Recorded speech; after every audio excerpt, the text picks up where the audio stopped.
आज के इस कार्यक्रम में उपस्थित सभी शिक्षकों को, ये मेरी आवाज आ रही होगी शायद, एक बार कंफर्म कर दें। हेलो, ठीक है। तो आज के इस कार्यक्रम में उपस्थित सिद्धार्थ इंटरनेशनल पब्लिक स्कूल की प्रधानाचार्य, उनके प्रबंधक हमारे बंधु के मदान जी, बहन शीला शर्मा जी, बहन सुनीता डागर जी और डॉक्टर ब्रजेश गौतम जी जो वक्ता के रूप में रहने वाले हैं। मैं आप सभी का अभिनंदन करता हूं। बहुत अच्छा लगा कि सिद्धार्थ इंटरनेशनल स्कूल ने हिंदी वीक सेलिब्रेशन का आयोजन किया। जो आपके ओर से जो चित्र प्राप्त हुआ, जो पत्रक प्राप्त हुआ, उसमें यह देखकर बहुत खुशी हुई कि कम से कम एक लाइन हिंदी में है। वरना आज का वातावरण ऐसा है कि हिंदी में की बात की जाती है लेकिन हिंदी में काम नहीं किया जाता। लेकिन इतनी पंक्तियों में आपने एक पंक्ति, एक लाइन मेरी भाषा, मेरी पहचान को हिंदी में रख करके जो हिंदी पर कृपा की है, उसका सम्मान किया है, उसके लिए मैं आपका बहुत बहुत आभारी हूं।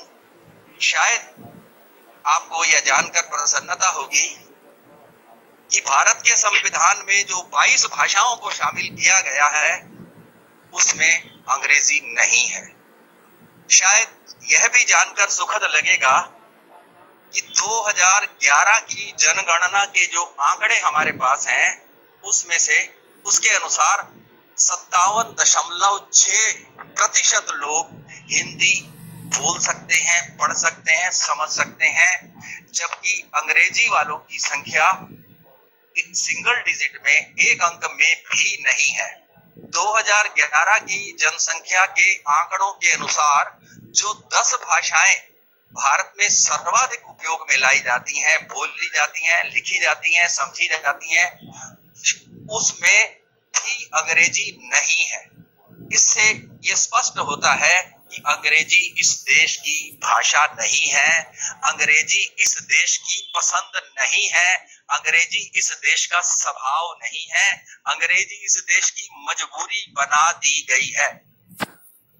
यहाँ जो जनगणना हुई, मैं सबसे पहले उन्हीं का जिक्र कर रहा था कि 2011 के जनगणना के आंकड़ों के अनुसार ही 19,569 बोलियां इस देश में बोली जाती हैं।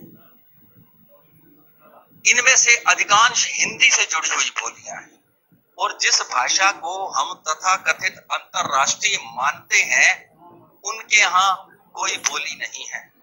हमारी देश की भाषा, वैसे मैं ये स्पष्ट कर दूं कि मेरी मातृभाषा भी हिंदी नहीं है, लेकिन मेरी मातृभूमि की भाषा हिंदी है। इसलिए मुझे गर्व है कि मैं अपना सब कामकाज, अपना लेखन, मेरी पहचान हिंदी से है। जो लोग ये कहते हैं कि केवल हिंदी से काम नहीं चलता, मैं उन्हें ये गर्व के साथ बताना चाहता हूं कि दुनिया के इतने देशों में उस मंच पर, विश्व मंच पर मुझे पहुंचने का जो सौभाग्य है, वो हिंदी ने प्रदान किया। भारत के सभी राज्यों में मुझे जाने का अवसर मिला है और ये एक प्रतिज्ञा रही कि भारत में कहीं भी विदेशी भाषा बोले बिना काम चलाएंगे। और मुझे ये बताते हुए प्रसन्नता हो रही है कि मैंने पूरे देश के अंदर किसी से जानबूझकर के अंग्रेजी में बात करने की कोशिश नहीं। अब जब थोड़ी देर पहले मैंने ये कहा कि भारत के 57.6% लोग हिंदी बोल सकते हैं, तो मुझे ये कहते हुए कोई संकोच नहीं होगा कि आप में से अधिकांश लोगों को, जो बच्चे भी हैं, खास तौर से उनके अभिभावक भी हैं, उन्हें शायद 57.6 का अर्थ ना मालूम हो। उन्हें बताना पड़ता है कि 57.6%, क्योंकि हमने हिंदी को, अपनी मातृभाषा को, अपने देश की पहचान को, अपनी पहचान को अपने आप से अलग कर लिया है, हीन भावना से ग्रस्त हो रहे हैं। मैं अक्सर कहता हूं कि मेरी मातृभाषा और मेरी मातृभूमि की भाषा, ये दोनों मेरी दो आंखों की तरह हैं। ये दोनों आंखें बहुत इंपॉर्टेंट हैं, बहुत जरूरी हैं, बहुत आवश्यक है। लेकिन दुर्भाग्य इस देश का कि इन दोनों आंखों के होते हुए एक तीसरी आंख मेरे मस्तक पर जबरदस्ती चिपकाई जा रही है। वो तीसरी आंख का परिणाम क्या होता है उस तीसरे नेत्र का, आप सभी जानते हैं। यही कारण है कि स्वतंत्रता के 70 से भी अधिक वर्ष बीत जाने के बाद भी इतने बड़े देश में, जहां दुनिया की दूसरी सबसे अधिक बड़ी जनसंख्या है, वहां एक भी नोबेल पुरस्कार नहीं मिला। वहां पर एक भी बड़ा सम्मान हमारे वैज्ञानिक अर्जित नहीं कर पाए। शायद आपको यह जानकर, जो अंग्रेजी के बहुत पसंद करने वाले हैं, अंग्रेजी को बहुत चाहने वाले हैं, अपनी भाषाओं की उपेक्षा करते हैं, उन्हें यह जानकर शायद आश्चर्य होगा कि भारत के IIT से अच्छे अंकों से प्राप्त जो प्रतिभा संपन्न हमारा युवक जब अमेरिका में पहुंचता है तो उसे 20 से 25 हजार डॉलर मिलते हैं, क्योंकि उसने अपनी मातृभाषा में शिक्षा ग्रहण नहीं की। लेकिन उन देशों के छात्र, वो युवक जिन्होंने अपनी मातृभाषा में शिक्षा ग्रहण की है, उन्हें 40 से 50 हजार डॉलर मिलते हैं। उसका कारण वे लोग कहते हैं कि जो भारत से लोग अंग्रेजी पढ़कर आए हैं, ये वास्तव में ये है कि इन्होंने अपनी भाषा सीखी नहीं और अंग्रेजी इन्हें आई नहीं, अंग्रेजी उन्हें आ नहीं सकती।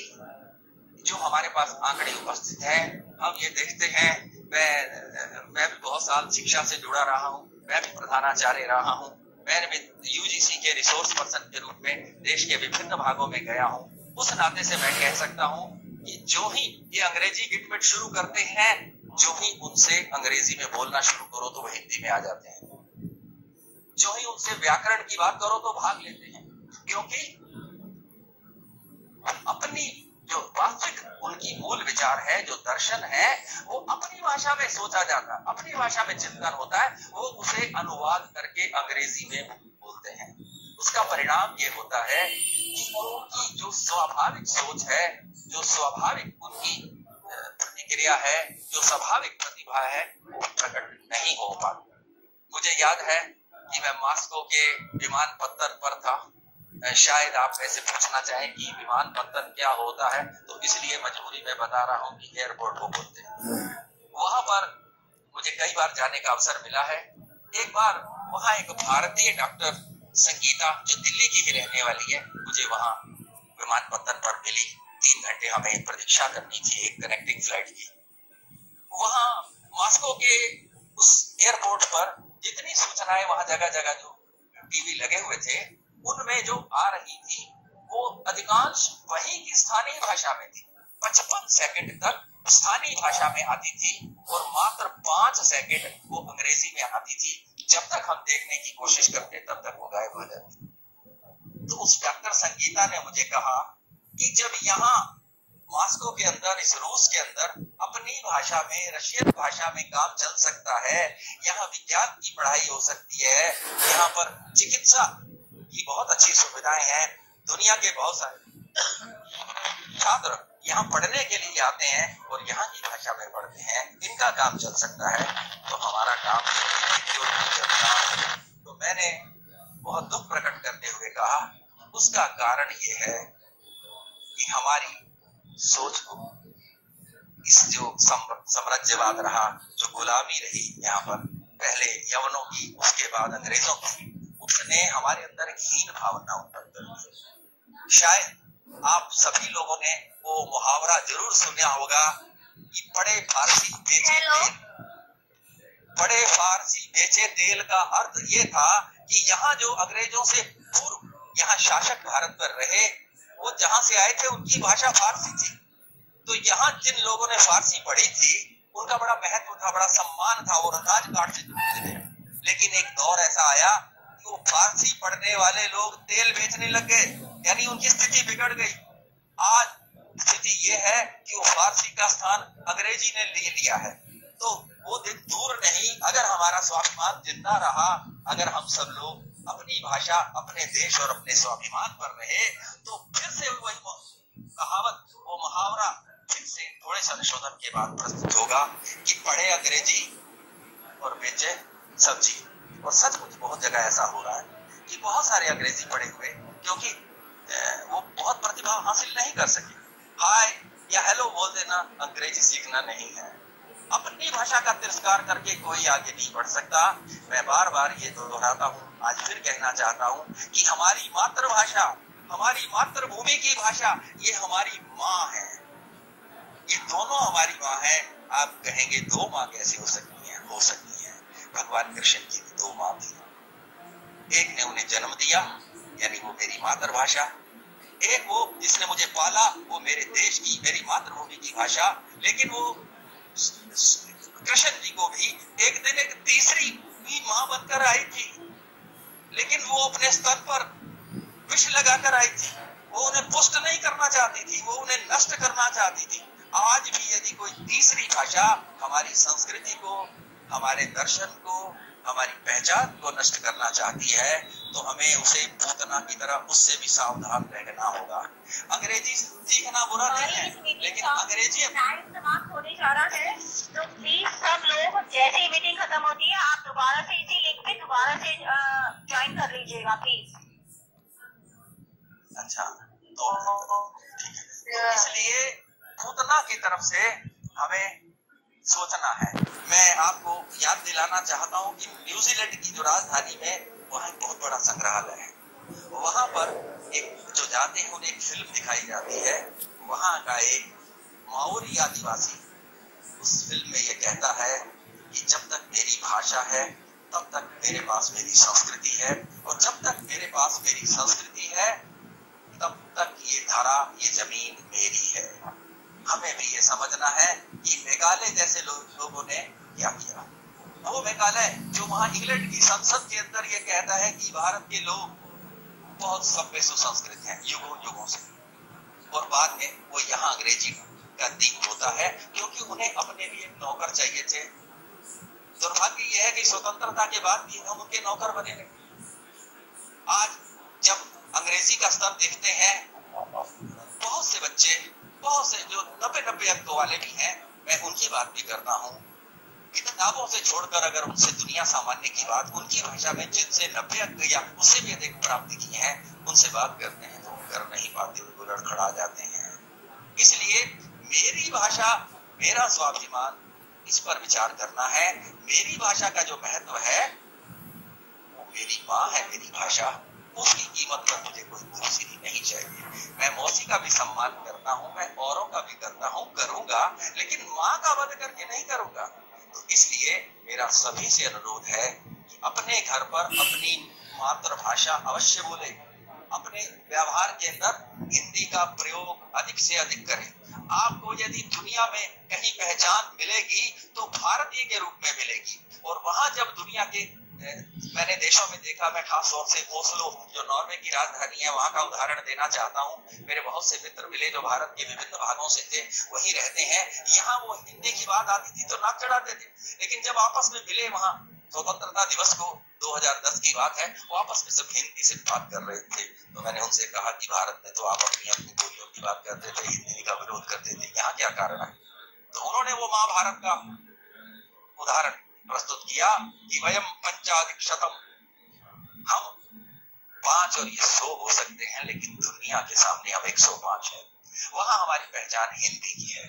तो हिंदी हमारी भाषा है, हमारा स्वाभिमान है, हमारी पहचान है। हमारे तीज त्योहार हमारी हिंदी में बोले जाते हैं।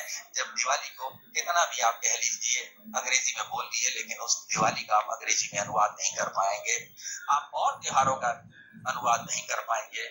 आप जब घर में डोसा बनाते हैं, उसको आपने कोई अंग्रेजी नाम आज तक नहीं दे पाया होगा।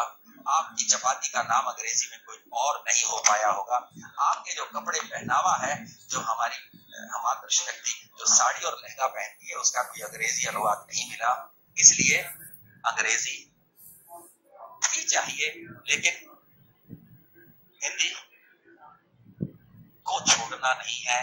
हिंदी हमारी पहचान है, हमारी अस्मिता है, उसका ध्यान रखना है। और आरंभ में जैसा कि मैंने इस सिद्धार्थ इंटरनेशनल पब्लिक स्कूल के और इसके आयोजकों को धन्यवाद देते समय व्यंग्य में कहा कि एक लाइन आपने हिंदी में रखी है, इसलिए मैं कहना चाहता हूं, ध्यान रखें जब आप अंग्रेजी में बात करेंगे, आप हिंदी वीक सेलिब्रेशन अंग्रेजी में लिखेंगे तो हिंदी वीक सेलिब्रेशन का यानी हिंदी सप्ताह उत्सव का अर्थ क्या रहेगा। हो सकता है मेरी ये बात आपको कठोर लगे, लेकिन यथार्थ की धारा पर जब आप खड़े होकर विचार करेंगे तो आपको जरूर महसूस होगा। मैं अक्सर एक बात कविता में भी कहा करता हूँ, इसको कहकर मैं अपनी बात समाप्त करूंगा कि हम हैं 21वीं सदी के डैड, हमारी चाहत है A to Z। हम अपने बेटे को मॉडर्न बना रहे हैं, उसे नए जमाने का दस्तूर सिखा रहे हैं, इसलिए हिंदी को दुत्कार दें, अंग्रेजी को पुचकार दें। लेकिन 20 साल बाद जब हमारा बेटा हमें बाय बाय बोलता है तो हमारा कलेजा डोलता है, हमारा कलेजा डोलता है।